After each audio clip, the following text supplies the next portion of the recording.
So let's consider an interesting case. You have a door. It's hinged on the side, and someone throws something and hits the door. It sticks to the door. Now, if the door is slightly ajar, the door starts to swing open. So this is kind of a front-on view. Top view, we have the door. It's hinged right here. We have an object. It sticks, and then the door swings open. So I want to know to describe this sort of scenario.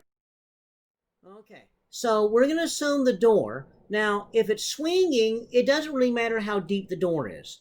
So you've got the door here, it's swinging that way, top view, because you're looking down on the axis, then all you're interested in is the length of the door from the hinge over and the mass of it. So let's say that the mass of the door, okay, or we'll just call this object 1. So mass 1 is going to be 14.8 kilograms, and the width of the door is going to be 88 centimeters, so 0.88 meters. Okay.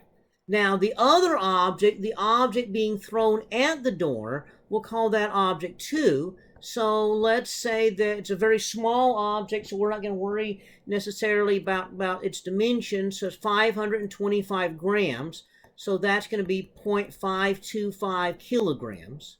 Okay, and let's say that initially it's moving with a velocity v2 of 7.55 meters per second. Okay, so we've got the door.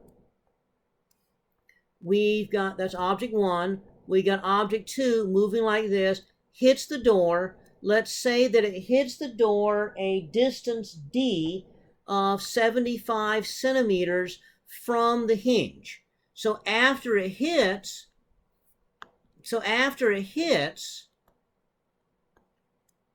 it's stuck right there, some distance d over, and the door starts swinging with angular velocity omega. And so that is what I'm after, is that angular velocity. Okay, so what do? Well, we look at it and we say, well, we've got a rotational problem. So initial angular momentum equals the final angular momentum. Okay. Well, you look at it, there's no angle here at the beginning. So if that's the initial, there's no angle. So what's going on? Well, we already said, here's the hinge right here. So that means that this object, as it's coming in, it does have angular velocity relative to the hinge. Therefore, it does have an angular momentum. That angular momentum is going to be m2 v2 times d. Remember from our last lecture. So at the end, then the final is going to be basically I times omega. Okay, so we've got the initial. To get the final, we need to figure out inertia. Okay, so moment of inertia of this thing with that blob stuck to it. So that means if you look at it, this looks like a long rod rotating around the endpoint. So the moment of inertia of the door is going to be 1/3 ml squared. But the moment of inertia is not just the moment of inertia of the door, it's the moment of inertia of the blob stuck to it at some distance d. Okay, so that's going to be m2 d squared. So this is I of the door as seen from above, and this is I of the little blob of stuff that you're throwing at it. Okay. So all we have to do is plug in the numbers right here.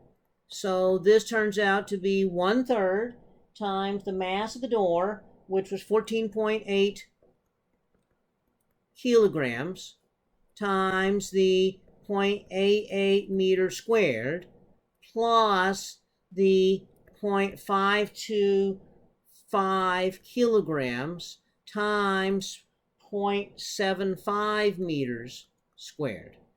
Okay, and that gives you 4.12.